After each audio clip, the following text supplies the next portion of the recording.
Bem-vindos à terceira videoaula sobre o fascismo no mundo. Meu nome é Breno Garcia e hoje nós vamos falar sobre o fascismo na Espanha, o franquismo.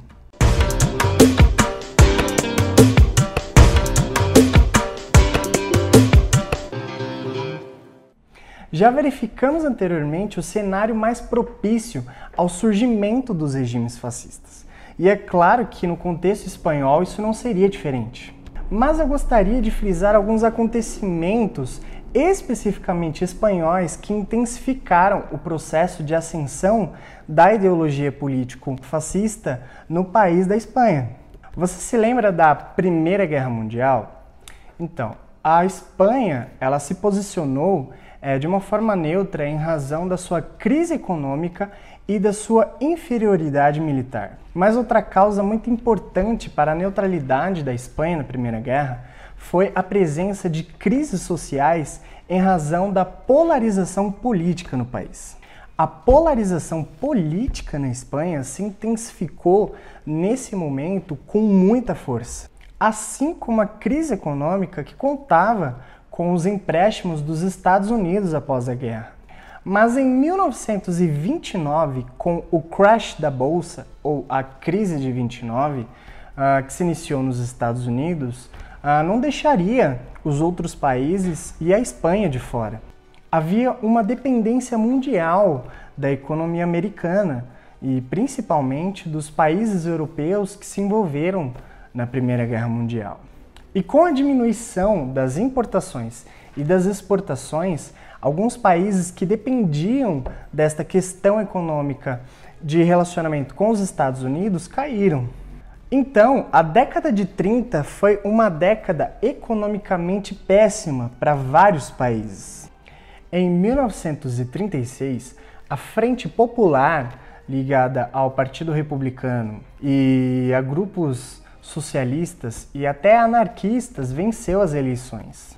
E é claro que os latifundiários ligados à Frente Nacionalista não poderiam agir de outra forma a não ser agir contra uma possível revolução comunista no país. A polarização espanhola se resumia, de um lado, a trabalhadores, camponeses e sindicatos, e de outro lado, do exército e a igreja. E é válido ressaltar a aliança dos nacionalistas com a Falange Espanhola, que era um partido declaradamente fascista, fundado em 1933 e 34. E a polarização política na Espanha se intensificou tanto que começaram a acontecer mortes, tanto de um lado quanto de outro. E foi aí que o grupo dos nacionalistas, ou seja, dos latifundiários e do exército, agiu para antecipar um golpe para 1936 e que fracassou, mas deu início à conhecida Guerra Civil Espanhola. E nesta guerra, o país não se dividiu apenas geograficamente e politicamente, mas principalmente ideologicamente. A Alemanha nazista enviou parte da Força Aérea Alemã, a Luftwaffe, e Mussolini enviou mais de 50 mil soldados para lutar ao lado dos nacionalistas espanhóis. E a Frente Republicana de Esquerda obteve sim apoio da União Soviética comunista, mas não foi suficiente. Você provavelmente já viu o quadro Guernica do Pablo Picasso, só não sabia de que se tratava de um episódio de bombardeio da Luftwaffe na cidade de Guernica, na Espanha.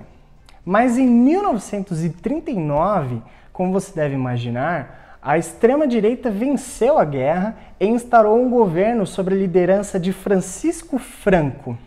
O governo de Francisco Franco se estendeu de 1939 até 1975.